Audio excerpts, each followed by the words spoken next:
I don't know about you, but I feel like fighting games are already easy enough.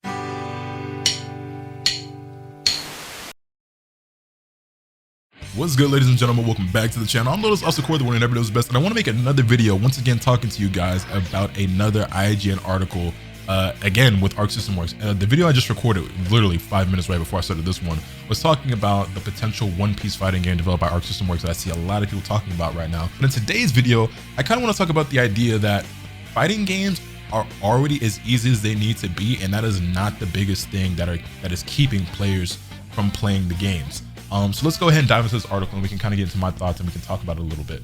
So here we have another article from IGN.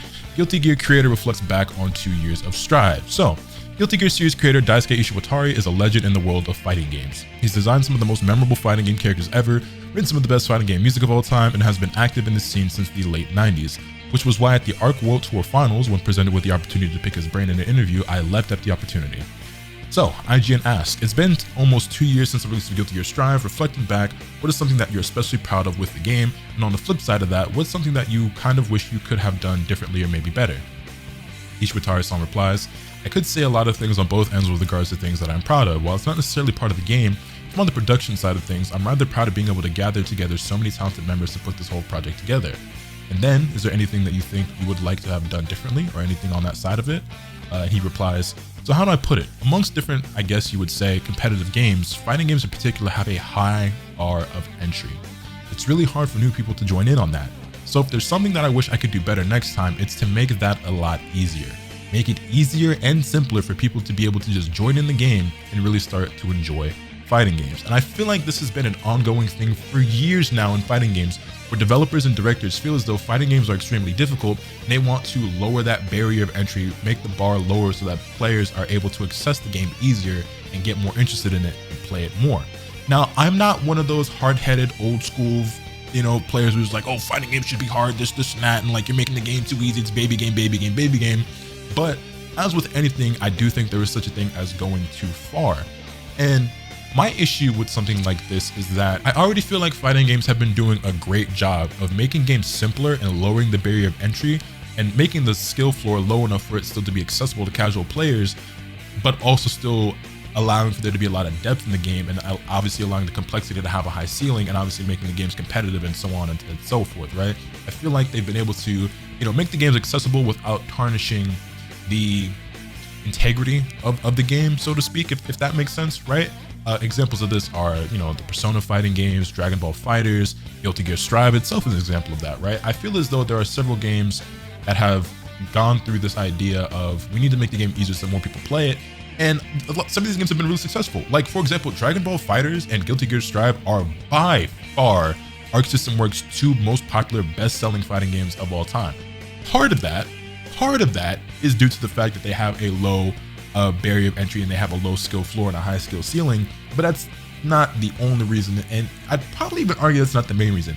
Obviously with Dragon Ball FighterZ, the biggest reason is the fact it's Dragon Ball, you know what I'm saying? A Dragon Ball game is pretty much almost always going to sell millions of copies. You'd have to try really hard for it to not sell millions of copies, right? And then when it comes to Guilty Gear Strive, well, a lot of that rides off of the hype of Dragon Ball FighterZ. Obviously, Arc System Works probably made a lot of money from that. They were able to funnel some of that into Guilty Gear Strive. On top of the fact that Guilty Gear, or that Arc System Works just as a developer and as a company grew a lot more popular. More people knew about them because of Dragon Ball FighterZ, and some people tried out Guilty Gear, previous installments in the franchise because of Dragon Ball FighterZ. I'm one of those people. When Dragon Ball FighterZ got announced, I played Guilty Gear Xrd for the first time and I had a lot of fun. The game was really cool, and of course I picked up Guilty Gear Strive at release because of DBFZ, because I became more familiar with Arc System and I was like, I want to try out everything that they do. I think that's obviously another really large reason that Guilty Gear Strive sold so well and is by far the most popular and best-selling Guilty Gear game that they have made.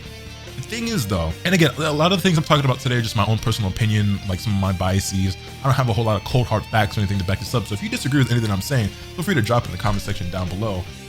But yeah, we're just talking about basically where I stand on all these things and kind of how I feel about it.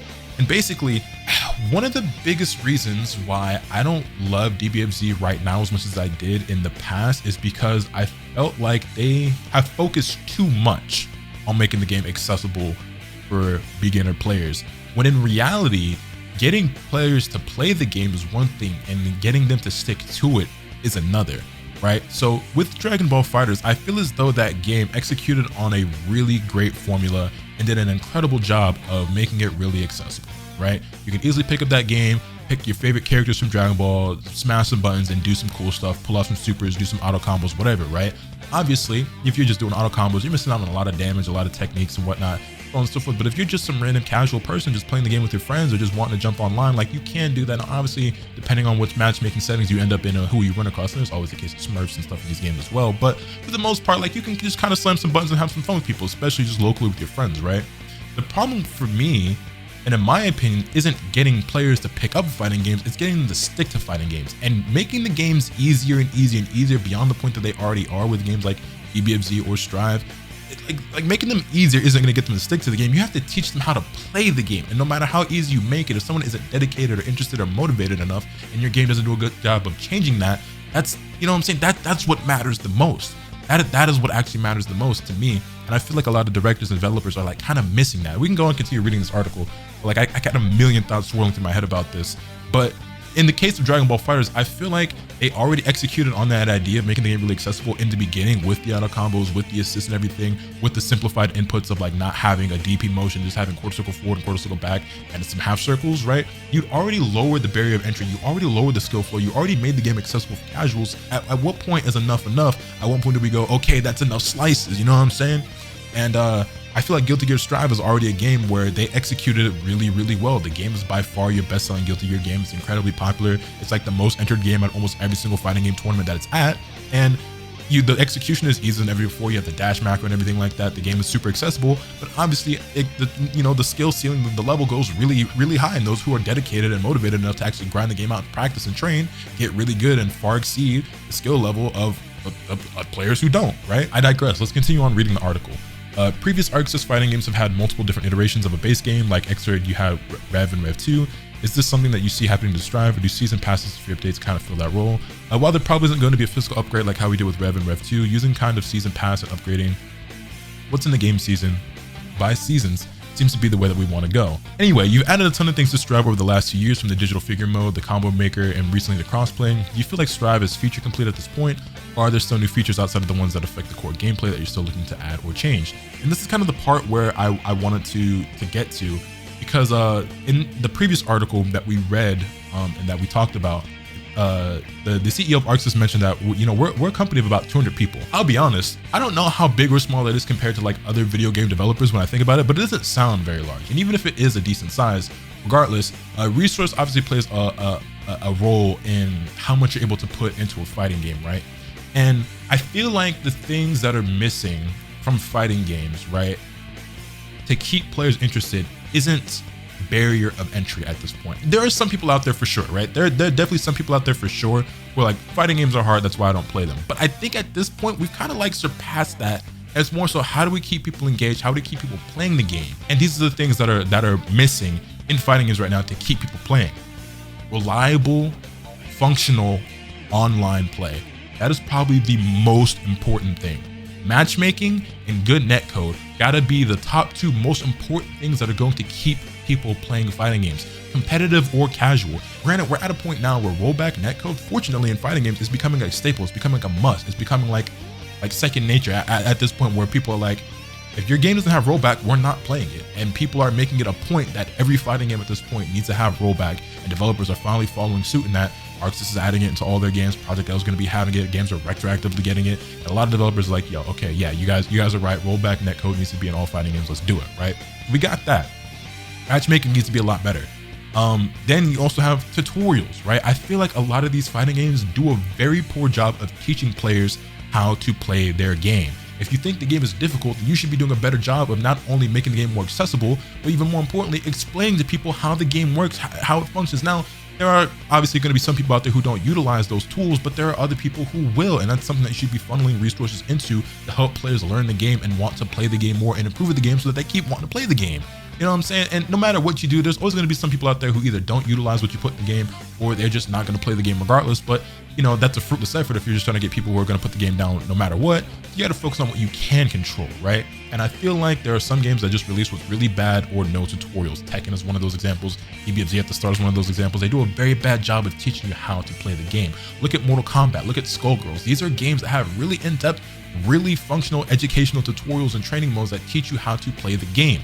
Training mode, by the way, is also another really big factor.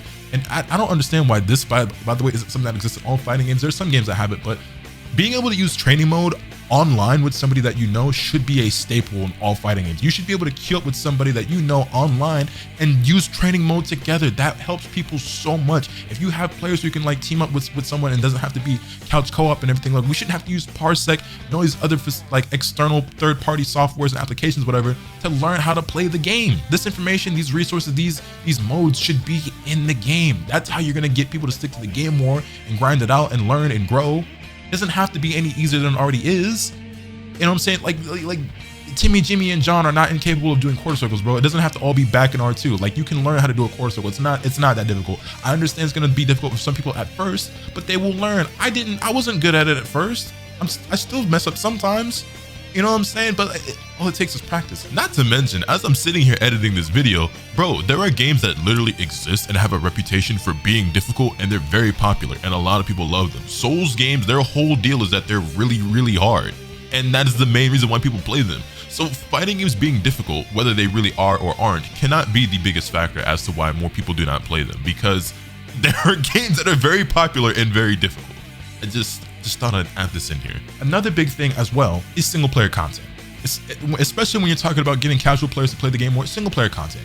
And let's be real, I understand it's not the main focus of a fighting game for most people who play them, but for some people it is, and it's just one of those things that needs to be in there. Story mode. The story mode in a lot of fighting games is trash, okay? And it shouldn't be the main focus, because in a fighting game you should be focusing more on the gameplay and the mechanics and obviously like your online, but it's almost to the point where like the story mode feels like is an afterthought, to the point where it's like they didn't even try in some cases. And if you're going to be adding that type of thing into the game, you have to make it worthwhile. All these games need to be learning from each other. There are so many great features and functions that exist in Guilty Gear that aren't in Dragon Ball FighterZ, and then that exist in Tekken but don't exist in Mortal Kombat, or more than likely I should say actually exist in Mortal Kombat and don't exist in Tekken, because Tekken is one of those games where they're a little bit stubborn on taking things from other games or learning from their mistakes and implementing stuff to make the game better for newer players and whatnot. But I digress. The point is, learn from each other, bro. Some of these developers are just so stubborn, and they refuse to learn from each other and borrow ideas and improve their own games because they think they can do it all on their own. But you think you can do these things, but you just can't, Nemo. You understand? There's a lot of things that you can improve and make a lot better in fighting games that will get casual players to either play the games more, pick them up more, or stick to them for longer amounts of time, that don't just involve making the games even easier. And again, like, I'm one of those people who benefited from some of these games having a low skill floor, because it's not like I'm some fighting game prodigy or genius either, but I enjoyed the genre, and so I had the dedication to the motivation regardless to, like, you know, learn and improve in them. But like I feel like at some point, like, there is such a thing as, okay, we've gone far enough with this, let's focus on these other aspects. And I feel like in some cases, or in most cases, some of these other aspects are even more important than lowering the barrier of entry. So that's my take on that. This video ended up being even longer than I thought, but if you stuck through, so I greatly appreciate you, and I'd love to hear what you guys have to say about anything I touched on in this video. This is completely off the top, like winging it, no notes, no nothing. But yeah, I guess it's almost a rant. It's almost a rant video, to be honest. And there's probably gonna be some things after I hit the stop record button, I'm like, oh, I should have said this or I should have said that. But I would love to converse with you guys in the comment section down below. And if you guys have any thoughts, questions, comments, concerns, feel free to drop them. Hit this video with a like if you enjoyed, subscribe to your channel so you can stay tuned. And we didn't even finish going through the article, but we hit on the most important parts for me. But you can see, like, you evolve what the game is, what the platform is, etc., etc. And this is pretty much the end. But yeah, so I feel like games like Guilty Gear Strive and Dragon Ball FighterZ are already pretty easy. I don't think they need to be even easier. Obviously, games like Grand Blue and DNF Duel are also very easy. And another thing too, it's like, it's subjective, because some people find certain games easier than others. Like, I think Dragon Ball FighterZ to me is probably the easiest fighting game I've ever played, but some people think Guilty Gear Strive is much easier. My girlfriend Eunice, she thinks Guilty Gear Strive is a way easier game than DBFZ. I think they're about the same. I think DBFZ is a little easier, but I get it because it's 3 characters, a little bit more complex and taking into account to assists and everything. Like, I get that, right? And some people think Tekken is way easier. I think Tekken is the most difficult fighting game I've ever played. But again, subjective in that case. So again, barrier of entry is like, I think we've gone far enough with things like that. And Tekken 8, by the way, is going to be another one of those games that's probably going to be even easier than Tekken 7. And Tekken 7 was supposed to be the easy Tekken in comparison to previous installments in the game. We'll see how much further they take it and whether or not it's too far, if it's just right. But I guess only time will tell. I'm excited and looking forward to that game. But regardless, man, like I said, rambled on long enough. That's a long enough rant for me. Let me know your thoughts in the comment section down below. Hit the video with a like if you enjoy. Subscribe if you haven't already so you can stay tuned for all this content when I bring you. With all that being said, that's pretty much all today. Remember, nothing can happen until you swim the bad. Later.